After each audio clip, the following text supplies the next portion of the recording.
دا په کندهار کې د ارغنداب ولسوالۍ د ناګهان سیمه ده. کوهک، ژوندو هدیره، جوی لاهور، بابر، جازه، درې شهینان، خانای ګرداو، سرکاري باغ او نورې سیمې سره نښلوي. د دې سیمې یو شمېر اوسېدونکي شکایت کوي چې پر دې غځېدلي سړک ډېری خلک تګ راتګ کوي او د خرابوالي له امله د ډېرو ستونزو سره مخ دي. د دغو سیمو اوسېدونکي وایي د غځېدلي سړک ډېره برخه د تېرو جګړو پر مهال ویجاړه سوې ده. پلونه او پلچکونه تر اوسه هم همداسې خامه او ویجاړ پاته دي چې د خاورو او دوړو څخه یې دوی د ډول ډول تنفسي ناروغیو سره مخ دي. د جوی لاهور اوسېدونکي وایي میرویس حوزوي روغتون ته د نیم ساعت لاره ده، خو د سړک خرابوالي له امله په یو نیم ساعت کې رسیږي.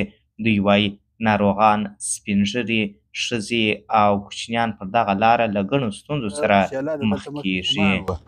دا ځای ډب ولاړ وي، اوبه پکښې بهېږي، پلچک نشته، خلک د ډېرو مشکلاتو سره مخامخ دي. پلچکان مو ټول سره خراب دي، هوا ګرځنه یې، دوړې یې، په کورو کې هم دوړې یې، دا د ډېرو مرضیو سبب ګرځي دا دوړې جوړې.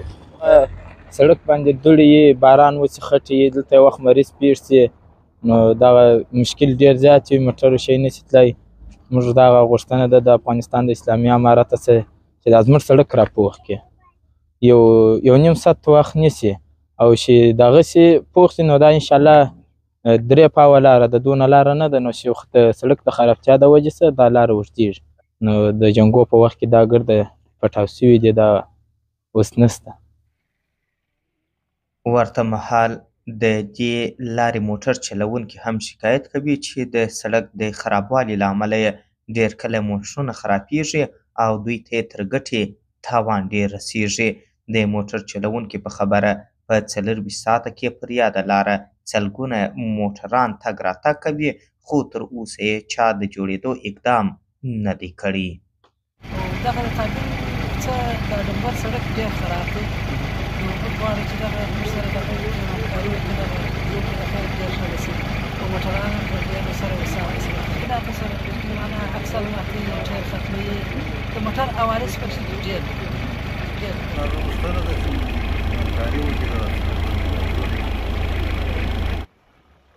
بلخوا بیا د خاکریز ولسوالۍ یو اوسېدونکی وایي پر دغه لاره د خاکریز او شاولي کوټ ولسوالیو خلک هم تګ راتګ کوي او زیاتوي چې حکومت یې باید د رغونې چارې راپیل کړي. مشکلات لرو نو چې هغه موږ ته مریض پیدا شي، موږ در دې ځای رارسوو، یا مریض ساده لاسه ورکړي، یا ډېر په تکلیف یا ډاکټران راته وایي چې معنا چې وختي مو رارسولی وای دا مریض به دغلته نه رسېدلی نه.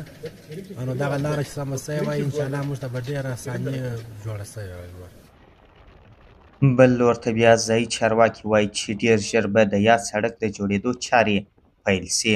د کندهار د ټولګټو چارو په ریاست کې د جنوبي غرب زون د پروژو مسؤل انجینر شیخ حسن خوشیوال وایي د دې سړک د سروې چارې پای ته رسېدلي دي او ژر به یې د جوړېدو کارونه پیل سي. دی وایي سړک سروې شوی دی، په دغه سړک باندې امکان لري چې له خیر سره د نږدې وختو کې مو د قندهار بایپاس وباسو د ناګهان و د جوی لاهور باندې چې سرکاري باغ نه تېرېږي. نو اوس فعلا سروې لاندې دی چې هغه ټیم چې راغلی خپل هغه فیزیبل اسټډي وکړل. انشاءالله دغه کارونه ټول خلاص شوی دی، یعنې فیزیبل اسټډي خلاص شوی دی. کیدای شي که خدای رضا وي اقلا یو څو میاشتې بعد ما تاسو به د دې شاهد وو چې دغه عملي کار شروع شي له خیر سره. د یادونې وړ ده چې په کندهار کې د ډېری ولسوالیو اوسېدونکي په ولسوالیو کې د سړکونو، پلچکونو او لویو لارو د خرابوالي څخه په ملت غږ خپرونه کې یادونه کوي.